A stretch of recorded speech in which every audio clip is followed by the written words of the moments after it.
Hey everyone, good day and welcome to our lesson on quasi-delics as part of our torts and damages lecture.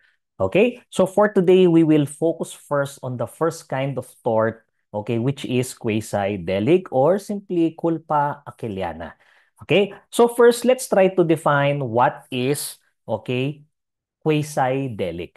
Now, Article 2176 tells us that whoever by act or omission causes damage to another, there being fault or negligence is obliged to pay for the damage done. Okay? Or simply meaning, if a person causes damage to another, okay, bakit? Because of his fault or negligence, then he will be liable for damages. So quasi-delics is damage through negligence. Okay? If you cause or if you injure another person dahil pabaya ka, then you will be liable for damages. Okay? Now, please take note that these are the elements of quasi-delic. Okay? The first one is there must be an act or omission. Okay? The action of the person who will commit the negligence. Okay? Now, pangalawa, that act or that action, okay, caused damage or injury to another person. Okay? It can either be a person or his property. Okay? And bakit niya na-damage yon? Because that person was at fault, that person was negligent. Later on, we will also define what negligence is. Okay? And especially, we should be able to connect the damage and the negligence. If the negligence is the proximate cause or at least the cause of the damage, then of course, that person who caused the damage will be liable for damages. Okay? Now, remember, okay, traditionally, Article 2176 also tells us that to be liable for quasi-delics, dapat daw ay walang pre-existing contractual relationship between the parties.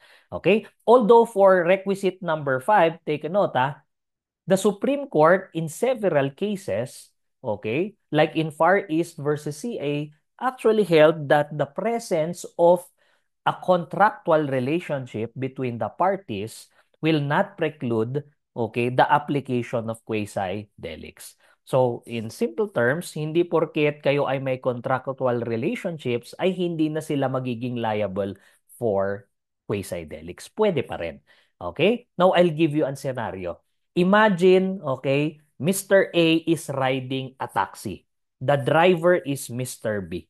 Okay, so A and B, with your knowledge in transportation law, 'di ba? Alam niyo na sila ay may contractual relationship, okay?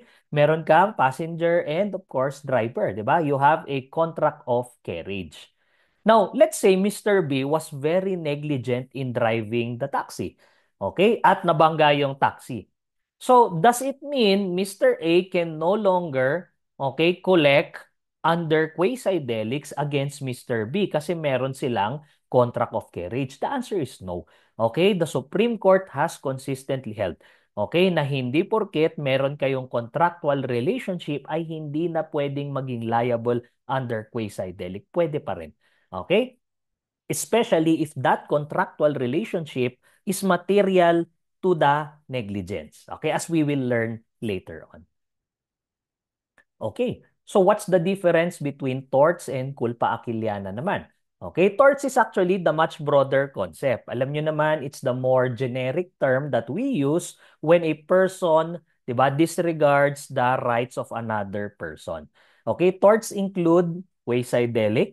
Okay, it can also include strict liability and it also includes intentional torts. While culpa achilliana, is much specific because it is damage through negligence. Okay? Now, culpa achilliana is actually a Spanish civil law term, okay, or concept, while torts came from Anglo-American or common law concept. Now, alam nyo ba, okay, just to give you a FYI, in the American concept of tort, okay, if a person commits a crime against another person in the American concept, it is still considered as a tort. So in America, torts include crimes. Dito sa Pilipinas, hindi. Okay? Because if a person commits a crime, hindi yon natin kino-consider strictly as a tort. Kino-consider natin siya as a crime. Okay? If it is punishable by the revised penal code, we file a case, okay, or at least a criminal case. Okay? So please take note that quasi-delict is damage through negligence or fault. Okay, ibig sabihin nito ay hindi po intentional ang action. Okay? Now, the concept of quasi-delict does not cover intentional acts. Now, later on, okay, if a person intentionally violates the right of another person, and if it does not constitute a crime, pwede pa rin siyang maging liable for damages, probably under intentional torts. Okay? Now, similarly, the liability arising from an extra-contractual culpa is always based upon voluntary act or omission, which without willful intent but by mere negligence or inattention has caused damage to another. Okay, so again, basta hindi mo naman sinasadya but it is by mere negligence or inattention, okay, kapabayaan, then therefore you will be liable for damages. Okay? Now, please take note na in quasi-delics, you will be liable for damages, okay, or monetary compensation if you cause damage not only to persons but also to property.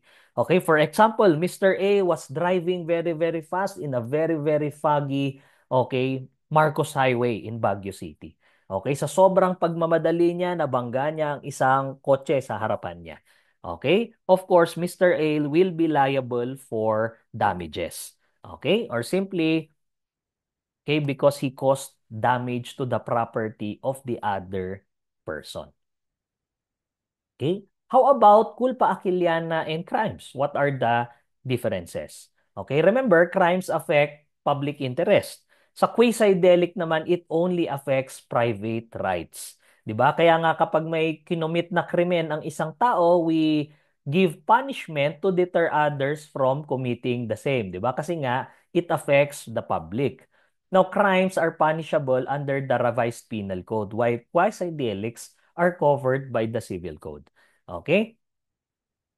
Now, ang crimes, alam nyo, dito very limited lang to, 'di ba? If it is not in the revised penal code probably or in special laws, then probably it's not even considered as a crime because para ma-consider na crime ay limited lang ito doon sa mga actions or infractions na nasa revised penal code. Pero ang quasi-delict, it is very very broad because it will include all actions, okay, that causes damage to another person through negligence.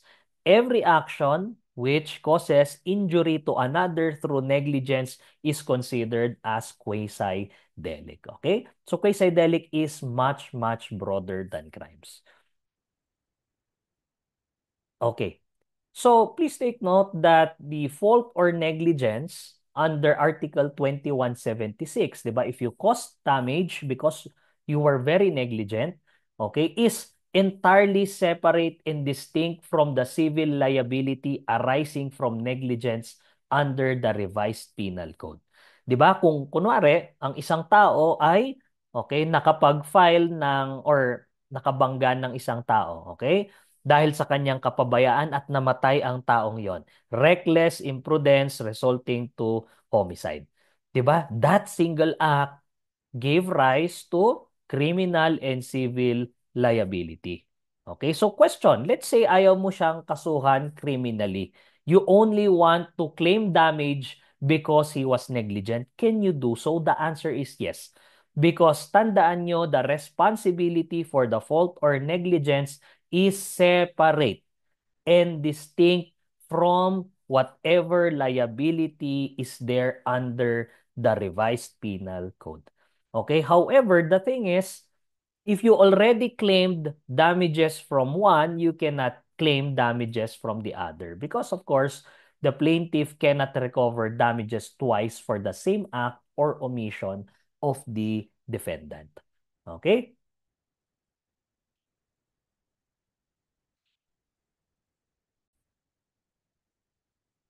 Okay. To emphasize, okay, in Barredo versus Garcia, okay, a quasi-delict or culpa aquiliana is a separate legal institution under the Civil Code with a substantivity all its own and individuality that is entirely apart and independent from a delict or crime. Okay, so tandaan nyo, your liability under quasi-delicts is very much separate from your liability from the delict or the crime. That is why you are actually allowed to claim damages from, 'di ba, the quasi-delict, the negligence, okay, kahit na hindi ma-prove ang crime. Okay? So later on, if mapakita natin na you are only liable civilly, pwede naman 'yon kahit hindi mai okay, prove ang crime. Okay?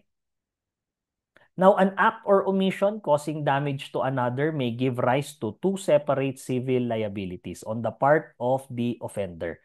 Okay, for civil liability ex delicto and independent civil liabilities. Okay, the choice is with the plaintiff who makes known his cause of action in his initiatory pleading or complaint. So, the plaintiff, okay, can actually choose kung saan niya gusto mag-claim ng damages. Okay, either in an civil case or pwede rin naman doon sa criminal case. Okay. So how about the difference of culpa aquiliana versus culpa contractual? Okay? So in contracts, tandaan nyo, if you are in a contract with another person and that person, okay, breaches that contract, the liability of the person who breached the contract is exactly the breach of contract. While in torts, okay, the source of liability is your breach or omission of the duty to respect the right of another person. Okay? So in contracts, the proof of the existence of the contract and its breach or non-performance as provided by the plaintiff is sufficient proof.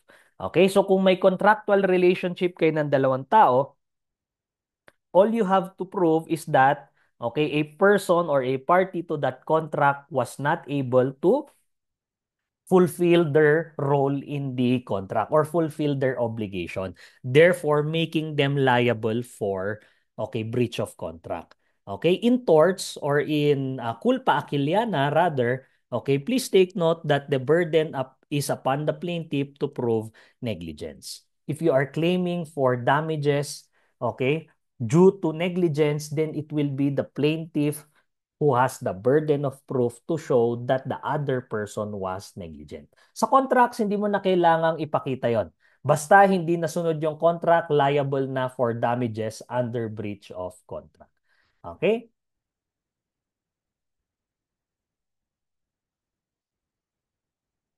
Okay. So to emphasize, please take note that if the source of the obligation is a negligent act or omission, sabi ng court is that the burden of proof rests upon the plaintiff to prove negligent.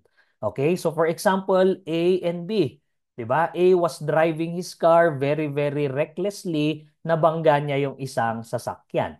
Okay? Now of course, if the other person will claim for damages, then that person must show that the other person was negligent. Okay? However, later on, meron tayong mga presumptions under the law na may establish, okay, to show that a person is automatically liable. Okay? Mamaya, papakita natin yon.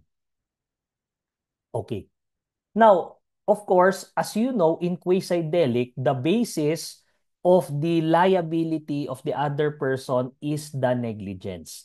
'Di ba? Dahil siya ay pabaya, he didn't observe the care, he will be or she will be liable for damages. So what is the concept of negligence? So let's see. Okay. So Article 1173 of the Civil Code tells us that okay, the fault or negligence of the obligor consists in the omission of that diligence, which is required by the nature of the obligation and corresponds with the circumstances of the person, time, and place. Okay, so dito lang tayo muna. Okay, as you can see here, when we say negligence, it is actually the omission of the diligence. Ibig sabihin, omission of the care. Okay? Or hindi mo pag-observe ng pag-iingat. which is required in the circumstance of the kind of the obligation, okay, the kind of person, the time, and even the place. Now, remember, in different situations, okay, okay, persons should observe certain degree of care. 'Di ba? Ang pag-iingat ng driver sa umaga, iba ang pag-iingat niya sa gabi. Okay? Ang pag-iingat ng isang matanda na may sakit sa pagdadrive, iba rin sa pag-iingat ng mas bata and healthy. Okay? So as you can see, there are different scenarios wherein a person is expected to observe the corresponding care or diligence. At pag hindi mo inobserve yung care and diligence na yon, you are considered as negligent. Okay? Now, sir, paano po namin malalaman kung anong kind of care ang i-observe namin in a particular situation? If the situation, okay, or the law or the contract does not specify kung anong diligence ang i-observe mo, then you observe the diligence of a good father of a family. Okay? Now, of course, I know there are more modern approaches or more modern terms to good father of a family like ordinary diligence. But under the civil code, ito yung ginamit kasi nila na terminology. Okay? So please take note, no, like in the case of Picard versus Smith, which will be subject of your recitation later on, di ba? An act is considered to be negligent when a prudent or a careful man in the position of the tortfeasor would have foreseen that an effect harmful to another was sufficiently probable to warrant his foregoing conduct or guarding against its consequence. So ang tanong dito, ang isa bang prudent, okay, ang isang maingat na tao, okay, in his position would do the same action. Okay? Kung ako, kunwari ay magmamaneho sa isang intersection, ano ang gagawin ng isang maingat na driver? Of course, titigil siya. Okay? Kasi kung tumigil siya, then he can avoid any accidents. Okay? However, kung nasa intersection na napakabilis pa rin ng takbo mo, hindi ka nag-slow down, then that is what a prudent man will not do. Okay? You can be considered as negligent. Okay? In Layugan versus IAC, okay, negligence was defined as the omission to do something which a reasonable man or prudent man, guided by those considerations which ordinarily regulate the conduct of human affairs, would do, or the doing of something which a prudent and reasonable man would not do. Okay, so dito na-emphasize, na-emphasize yung sinabi sa Picard versus Smith na ang sabi niya, if you are a reasonable man in that situation, what will you do to avoid any injury to other persons? Okay? Kasi kung hindi mo ginawa ang dapat gawin ng isang reasonabling tao, then you are considered to be negligent. Okay? So for example, tag-ulan. Okay? Pasensya na, I'm always using driving kasi dito naman kadalasan ng negligence. 'Di ba? Let's say driving. In driving, pag ikaw ay nagda-drive ng malakas ang ulan and very very foggy, a reasonable person would not, 'di ba? Run or drive very recklessly, especially in a mountainous highway. Pero kung ikaw, let's say, ay very very reckless ka, ang bilis magpatakbo, then you are or you can be held negligent. Okay? Now, as I have said a while ago, please take note, no, that as a general rule, if the law or even the contract does not state kung anong care ang i-observe in a particular situation, we always, exercise the diligence or the care of a good father of a family. Okay? Now, remember, dito. Okay. We also have what we call as the prudent man test. Okay? To determine kung negligent, actually this came from Picard versus Smith case. Okay? Ang sabi lang dito sa prudent man test is that to be considered as negligent, tanungin natin, did the defendant in doing the alleged negligent act use that reasonable care and caution which an ordinarily prudent person would have used in the same situation? Okay, if the answer is no, then therefore probably using the prudent man test, the person is negligent. Okay? Now, for example, no, there are two, let's go back to a very, very old case. Okay? Now, there was this car who was driving to a bridge. Okay? Andun siya sa may bridge. Okay? Now, while driving in a bridge, papunta na siya sa bridge, meron siyang kasalubong na nakasakay sa kabayo. Okay? Now, of course, nung nagkasabay sila, nagulat yung kabayo. Bakit? Kasi biglang bumusina at biglang tumakbo ng mabilis yung sasakyan. Okay? Of course, yung nakaupo dun sa kabayo, nahulog siya and na-injure. Okay? So in that case, can we say that the person who was driving the car negligent? Okay? The answer is yes, pwede. Because if you will, 'di ba, approach a bridge at meron kang kasabay na palagay mo pwedeng magulat dun sa sasakyan mo, especially during this time, then pwede nating masabi na negligent ang taong yon. Okay? A prudent man would have slowed down in that particular situation. Okay? Now, although our law also, okay, requires a certain standard of care in particular circumstances. Okay? So ulitin ko as a general rule, kung hindi naman sinabi kung anong level of care or diligence, you just apply the diligence of a good father of a family. Okay? However, pagka may ni-require ang batas, okay, in certain situations, then you apply that particular kind of care. Okay? Let's take a look at these ones. Okay. Like for example, the operators of motor vehicles. Now, tandaan nyo, okay, operators of motor vehicles are expected, okay, to have a higher standard of care, okay, in driving motor vehicles. Bakit? Kasi tandaan nyo, meron talagang difference between a pedestrian and a motorist.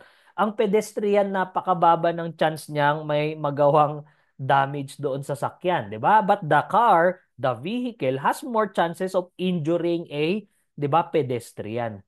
Okay? Bakit? Kasi yung sasakyan kaya niyang mas mabilis, 'di ba? Kaya niyang mas makasira and dahil bakal siya.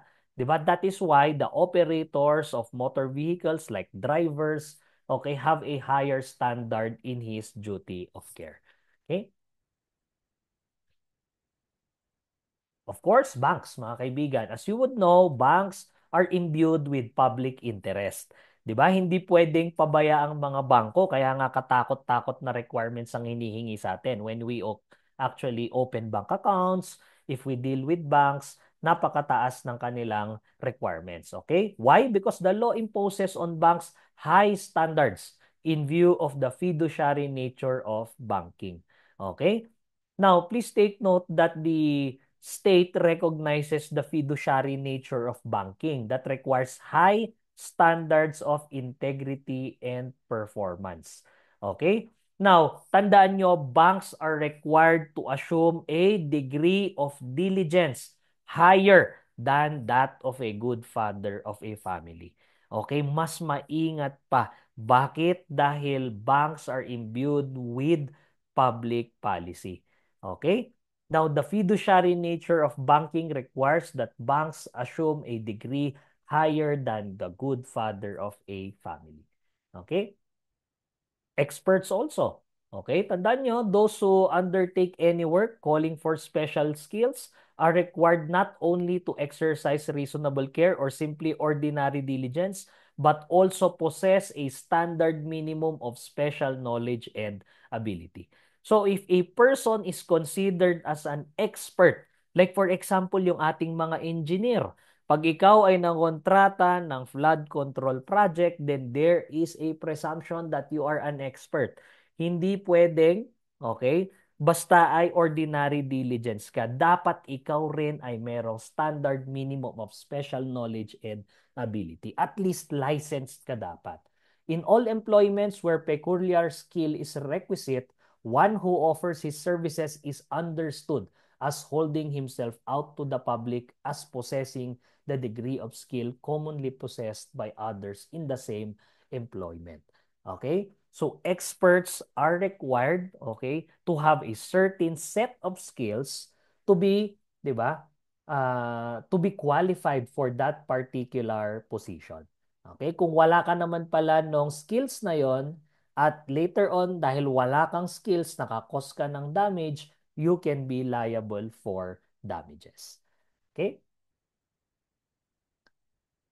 Now, of course, mga kaibigan, if a person, okay, represents himself to be someone as an expert or competent to do certain things na professionals do, then he will be held liable for negligence if he fails to exhibit the care and skill of one ordinarily skilled in the particular work which he attempts to do.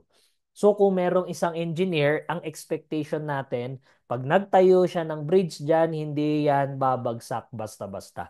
Especially kung, 'di ba, may dumaan lang naman na truck na may konting bato. Kung nasira yung bridge na ginawa niya, then pwedeng liable siya for negligence. Okay? Of course, doctors, mga kaibigan. 'Di ba? Doctors are very important in society. Imagine kung sino ang may mga required na diligence and care, definitely doctors are one of them. 'Di ba? Whether or not a physician has committed an inexcusable lack of precaution in his treatment of his patient is to be determined according to the standard of care observed by other members of the profession. Okay? Now, please take note, no, if a doctor does not exercise the care or the diligence that is observed by his peers in the same profession. Okay? For example, isa kang surgeon, merong certain na pag-iingat or diligence ang mga surgeon when they do surgeries. At pag hindi mo ginawa yon, you can be liable for negligence. 'Di ba? Hindi naging maingat yung surgeon, naiwan niya yung gunting sa loob ng tiyan, then pwede pa maging liable for medical malpractice. Medical malpractice is a kind of quasi-delict, okay? Or damage through negligence. Okay? Of course, pharmacists, mga kaibigan. 'Di ba? As early as 1918, okay? The profession of pharmacy, okay, has already been seen as something which is very important and that needs, okay, demanding care and skill. Now, please take note that, 'di ba, yung mga pharmacists natin or they were called druggists before, 'di ba? They are required to exert the highest practical degree of prudence, thoughtfulness, and vigilance, and most exact and reliable safeguards. Okay, consistent with the reasonable conduct of business. Bakit? Kasi tandaan nyo, 'di ba, if pharmacists or traditionally called as druggists, okay, although ngayon di na natin ginagamit yung term na druggist, pag hindi sila maingat and they give you, okay, the wrong medicine, nagkamali sila ng inabot sa'yo, imbis na amlodipine, pangpababa ng high blood, anong binigay sa'yo? Pangpataas ng blood pressure. Okay, binigay sa'yo ay adrenaline, di wala na.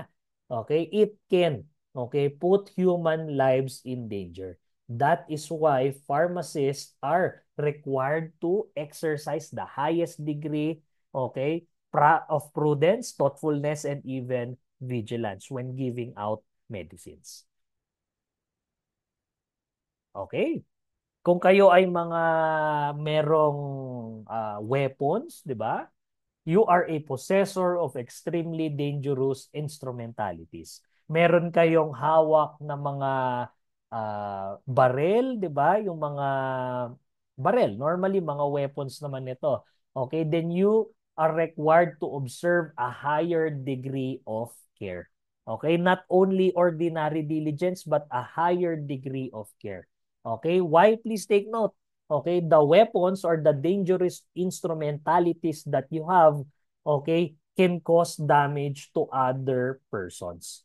Okay, thus, a person in possession or control of these instrumentalities are required, okay, to take exceptional precautions or higher degrees of diligence to prevent any injuries to other persons.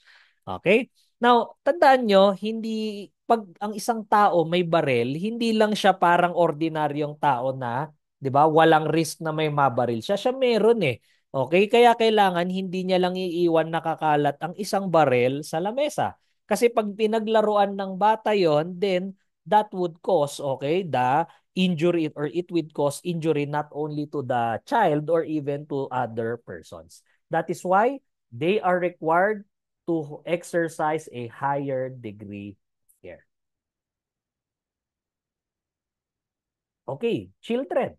Okay, please take note that children, di ba, the conduct of an infant of tender years is not to be judged by the same rule which governs that of an adult.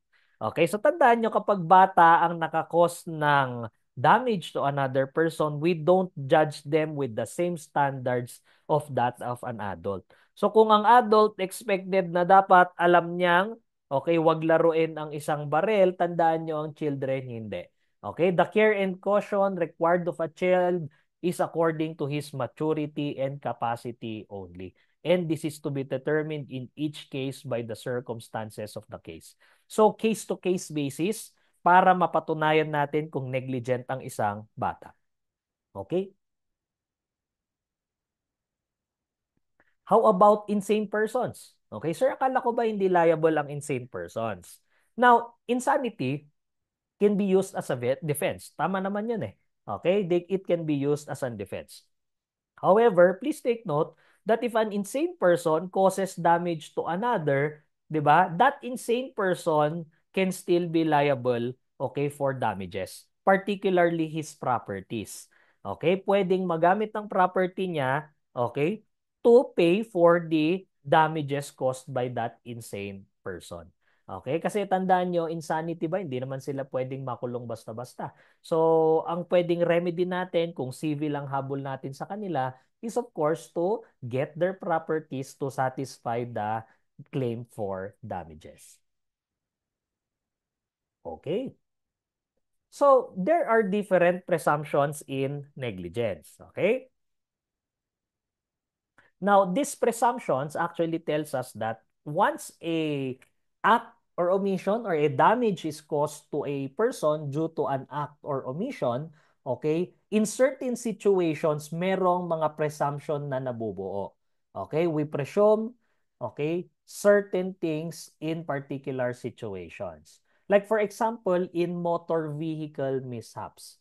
Okay, Article 2184 tells us that in motor vehicle mishaps, the owner is solidarily liable with his driver. If the former who was in the vehicle could have, by the use of due diligence, prevented the misfortune.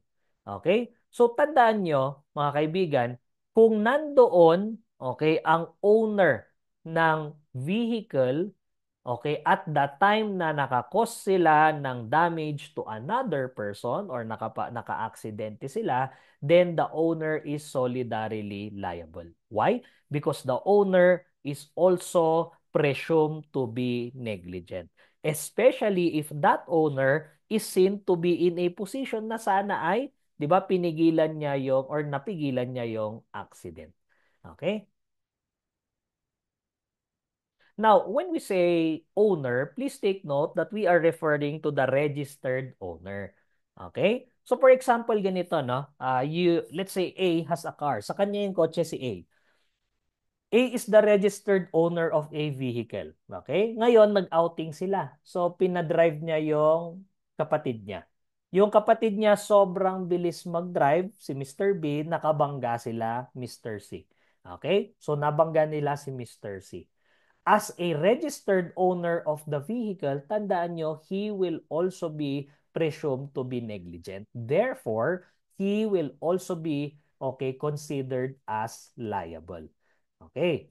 Now, please take note that the owner shall have the burden of proving due diligence in the operation of a vehicle. If the driver of the vehicle is negligent, the owner shall also become solidarily liable. Okay? So as you can see, kung ikaw ang may-ari ng isang kotse, okay, presumed ka rin na negligent. The burden of proof is even shifted to you. Ikaw ang dapat mag-prove na ikaw ay nag-exercise ng due diligence in order for you not to be liable for damages. Okay? And the liability is of course solidary. Okay? So what's the meaning of solidary? Okay, liability. Now, if you can recall in Oblicon, 'di ba, meron tayong obligations na joint and solidary.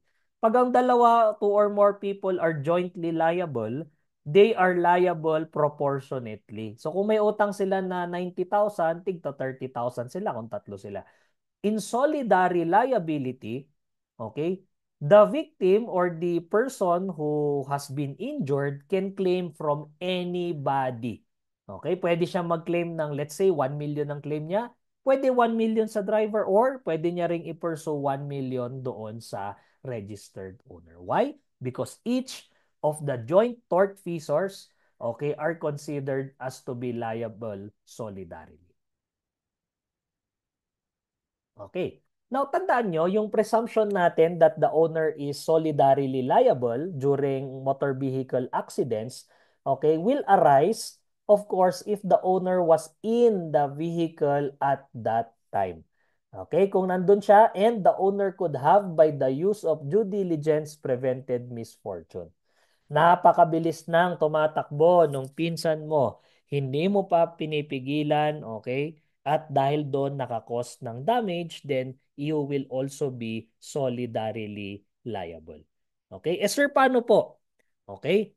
Yung pinsan ko po, pabaya siyang nagdadrive. Pero wala po ako sa loob ng sasakyan. Okay? Will I still be liable as the registered owner? The answer is yes. But your liability, okay, will be under Article 2180 or simply what we call as vicarious liability. Okay, pag sinabi nating vicarious liability under the law, okay, you are considered as liable with another person, okay, automatically, presumed. And in this case, owner of motor vehicles are vicariously liable to that of the driver. Okay? So, tandaan nyo, no? In motor vehicle mishaps or accidents, the registered owner or operator of a passenger vehicle is jointly and severally liable with the driver for damages. Okay? So, ang pinaka-point talaga ng pagiging vicariously liable is that kung ikaw ang biktima, hindi mo na kailangang tanungin kung sino pa ang driver. Okay? Because pwede ka agad tumakbo against the, okay, operator or owner of the vehicle. Okay, bakit? Kasi let's say nakabangga ang isang taxi driver. Okay, imbis na tulungan yung biktima, nagtago siya. Okay? So, how do we run after the person who committed the injury or damage? Okay? How? Then you can just, of course, okay, file a case against the registered owner because the registered owner is also liable for the acts of the driver. Okay?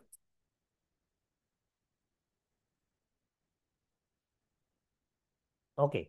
Now, although the registered owner of a motor vehicle is primarily liable for the damage or injury cost kasi nga, 'di ba, siya rin ay solidarily or vicariously liable, okay? That registered owner actually has a right to be indemnified by the real owner of the amount he was required to pay. Ibig sabihin, kung ikaw ang nagbayad dahil ikaw ang registered owner, pwede mong habulin yung taong talagang nakakos ng injury. Okay? Now, this applies to both private and common carriers with respect to their passengers. Ikaw yung registered owner, kaya ikaw na lang yung hinabol ng victims, okay lang, you are vicariously liable as the registered owner. However, it does not preclude you from filing a case against the person who should actually be liable, which is the driver of the vehicle at the time of, okay, the accident.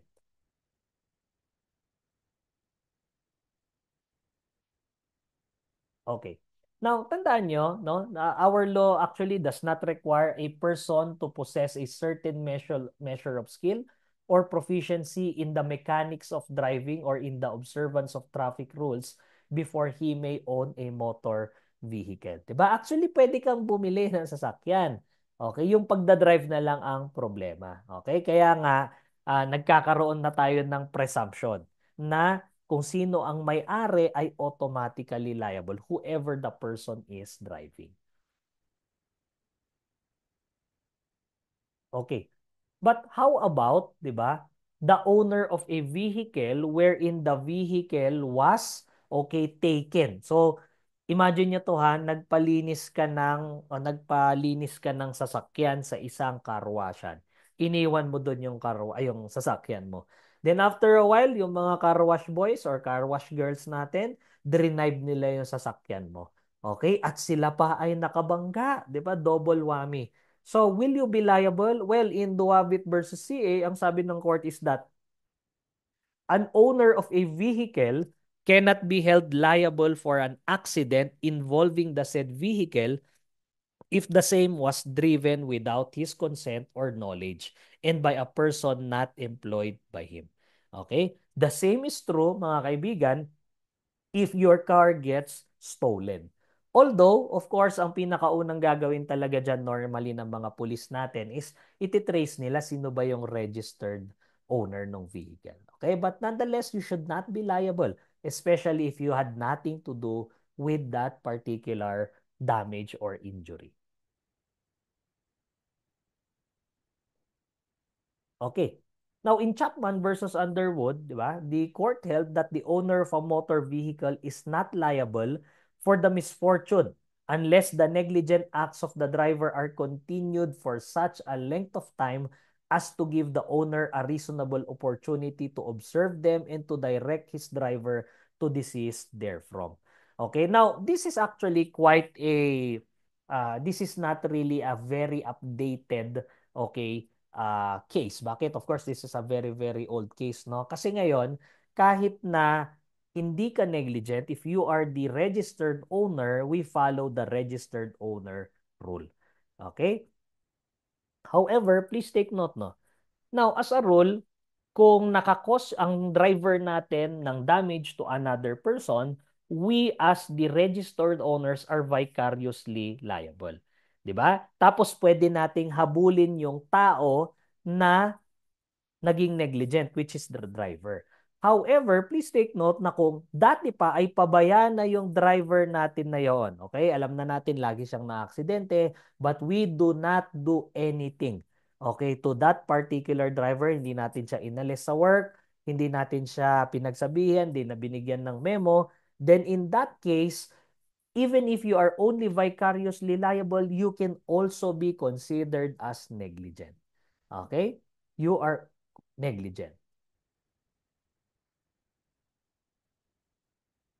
Okay. Now, remember, one of the presumptions under the law is that the, okay, driver is negligent if he had been found guilty of reckless driving or violating traffic regulations at least twice within the next preceding 2 months. Okay, so ibig sabihin kung in the past 2 months, ikaw ay nakitaan na guilty ka for reckless driving or even violating traffic regulations, beating the red light, okay? The law attaches a presumption of negligence to you. Okay?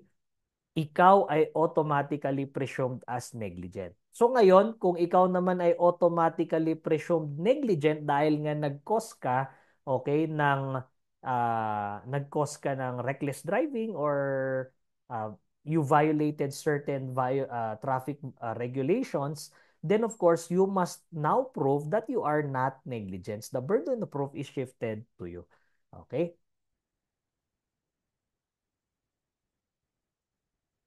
Now, please take note that if we will file a case for, di ba, quasi-delicts, please take note that despite the presumption of negligence arising from the traffic regulation violation, the claimant must still prove that such negligence was the proximate cause in order to successfully claim for damages. So of course, kailangan pa rin nating mag-claim or mag-comply with the requisites of quasi-delicts, di ba? Acts or omissions, damage, 'di ba? There must be a causal, okay, connection between the damage and the negligence. Kung negligent nga siya but hindi naman 'yun yung cause ng damage, okay, then you cannot claim for damages. Okay, kailangan kompleto yung requisites ng quasi-delicts.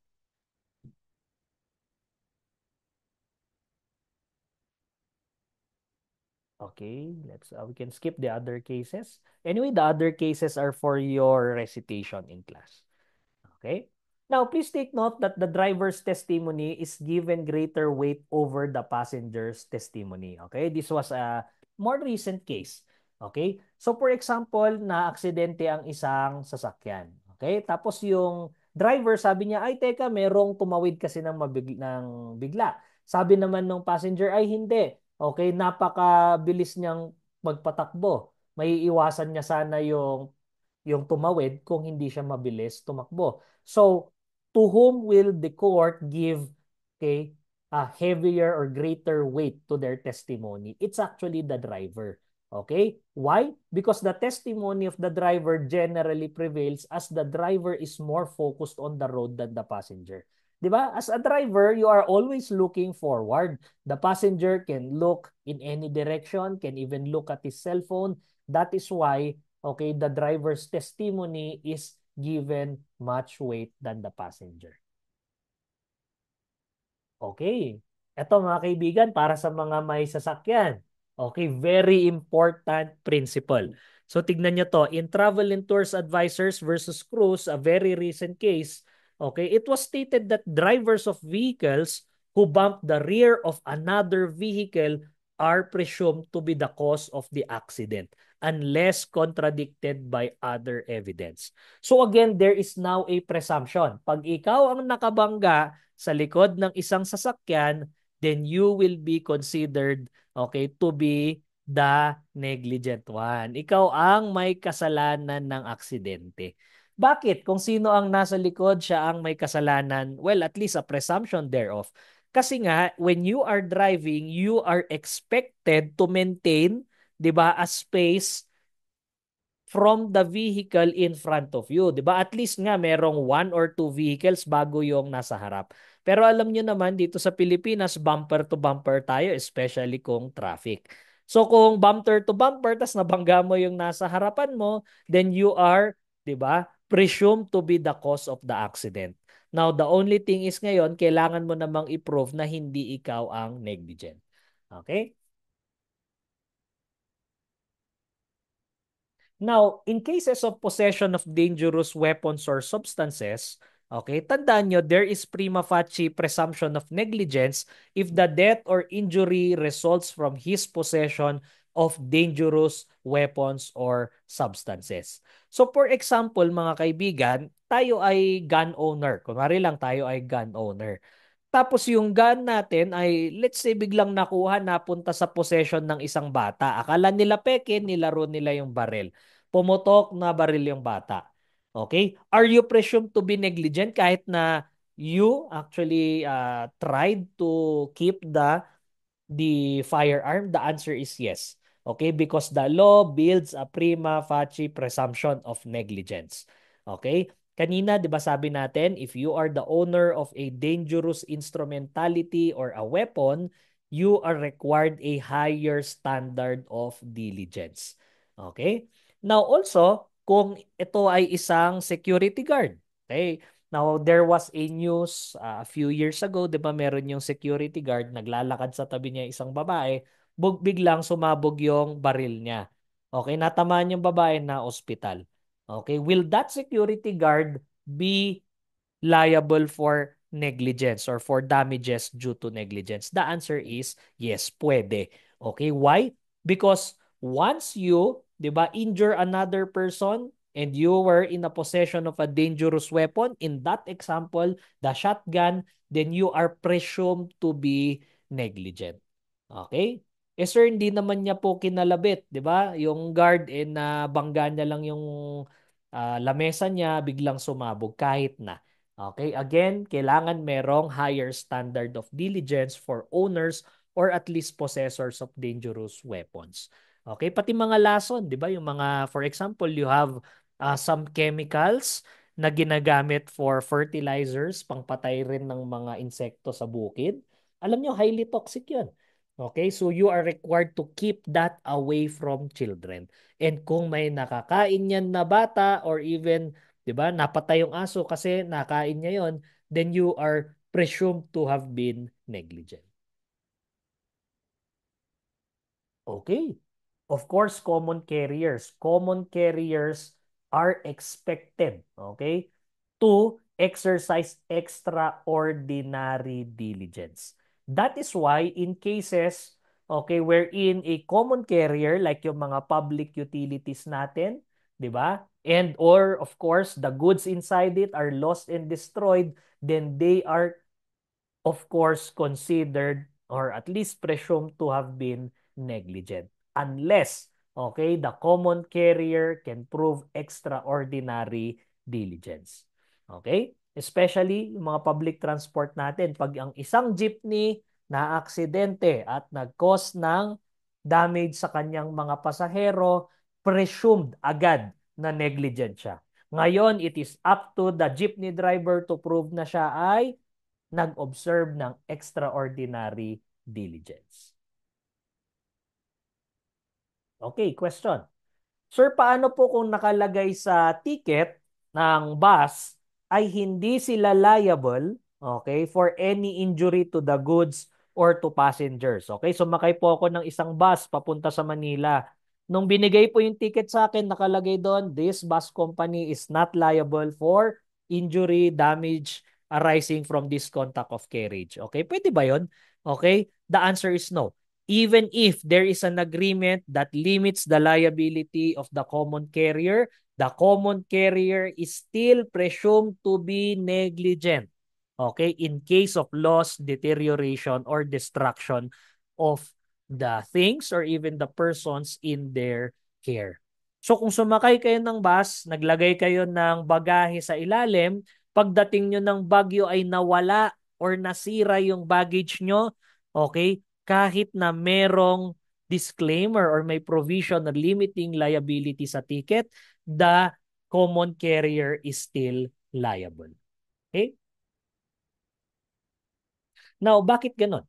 It is because common carriers, di ba, from the nature of their business is imbued with public policy. Okay? Now, tandaan nyo, publiko, okay, ang apektado sa mga common carriers. That is why they are actually required to observe, di ba, a higher form of diligence than ordinary diligence. Actually, extraordinary diligence. Okay. So I think we can stop there and we will continue our lesson, okay, on the next video and we will start from res ipsa loquitur. Okay, thank you very much.